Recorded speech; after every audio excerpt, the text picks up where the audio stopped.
Some wars have no soldiers, but they still change who holds the power. Someone, somewhere, is trying to slowly replace the dollar. And they don't want anyone to panic while they do it.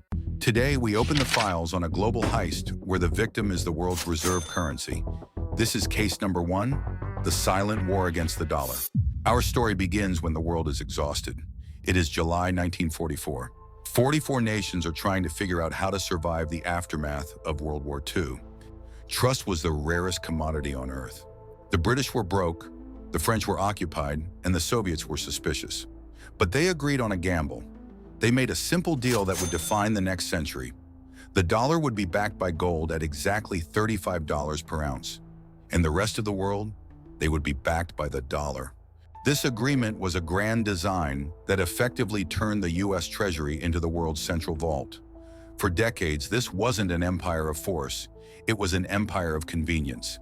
If a merchant in Brazil wanted to buy electronics from Japan, they didn't trade reais for yen. They used the dollar because it was as good as gold. It was a universal language of value that everyone understood. But by the 1960s, a whistleblower emerged.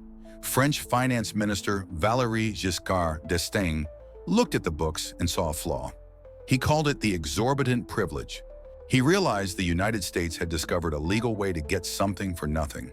Because the dollar was the world's reserve, Washington could simply print paper money to buy real goods, French wine, German cars, Middle Eastern oil, while other countries had to actually produce things to earn that same paper. If France wanted dollars, it had to export goods. If America wanted goods, it just had to export ink and paper. Our first suspect in this case emerges, the US government itself.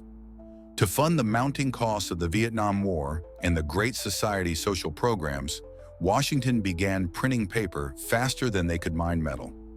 The ledger was getting out of balance. In 1965, French President Charles de Gaulle decided he had seen enough evidence. He sent a Navy ship to New York Harbor to physically trade his nation's dollar holdings for actual gold bars. He didn't trust the promise, he wanted the collateral. The gold was leaking out of Fort Knox at an alarming rate. Between 1950 and 1970, U.S. gold reserves plummeted from 20,000 tons to just 8,000. The world was beginning to suspect that the bank was insolvent. The pressure reached a breaking point on a Sunday night, August 15, 1971. President Richard Nixon sat in front of a television camera and pulled the plug.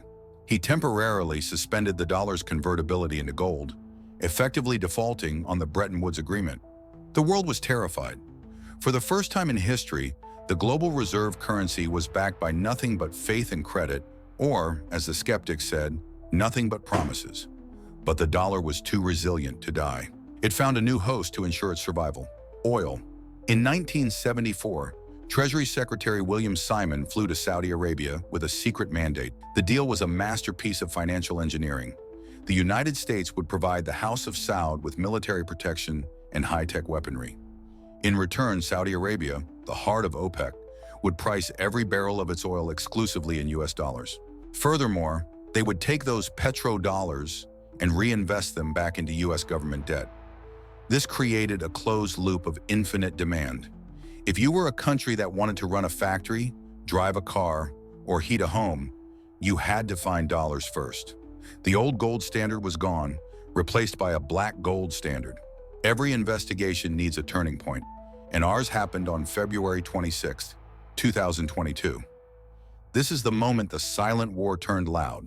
When Russia moved into Ukraine, the United States decided to use its currency as a tactical missile. They froze $300 billion of Russia's foreign reserves and severed their connection to the SWIFT system, the global messaging network for banks. Strategist Zoltan Pasar called this the birth of Bretton Woods III.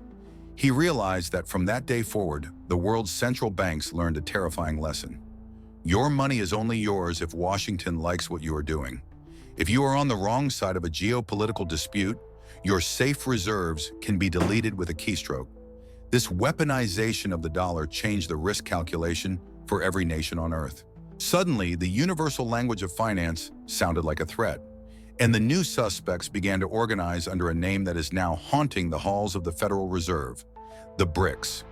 Originally a loose club of Brazil, Russia, India, China, and South Africa, the group morphed into an economic fortress. In 2024 and 2025, they expanded to include Egypt, Ethiopia, Iran, and the United Arab Emirates. They are moving to control 43% of the world's oil production. In a move that sent shockwaves through the investigation, Saudi Arabia announced it was open to discussing trade in other currencies. The 50-year-old Petrodollar deal is officially bleeding out. If the Saudis accept yuan for oil, the primary reason for holding dollars vanishes for a huge portion of the globe. While the politicians give speeches, the engineers are building the weapons of this silent war. The smoking gun is a piece of code known as Project M-Bridge. This isn't just a new bank, it's a digital ghost protocol. Developed by the Bank for International Settlements along with the central banks of China, Thailand, and the UAE, M-Bridge is a digital bypass that renders the traditional U.S. banking system invisible. It is a multi-CBDC platform that allows countries to swap local currencies directly, in seconds, without ever touching a U.S. bank or the SWIFT network. It is a digital underground railroad for capital. This technology makes sanctions obsolete because you cannot block a transaction you cannot see. This is the code that effectively deletes the financial borders of the United States. Every heist has a victim, but in this case, it's you. While the world looks for an exit, the United States is trapped in a debt spiral of its own making. For 80 years, the U.S. exported its inflation. Whenever Washington printed too much money, the rest of the world absorbed the shock because everyone needed to hold dollars. Economists call this seigniorage. But as the silent war accelerates, those dollars are starting to leak back home. Our evidence file shows a direct correlation between the declining global demand for dollars and the rising cost of your daily life. If the world needs fewer dollars, the U.S. Treasury has to pay higher interest rates to convince investors to hold its $36 trillion in debt. In 2026, interest payments alone are now costing over $2 billion per day.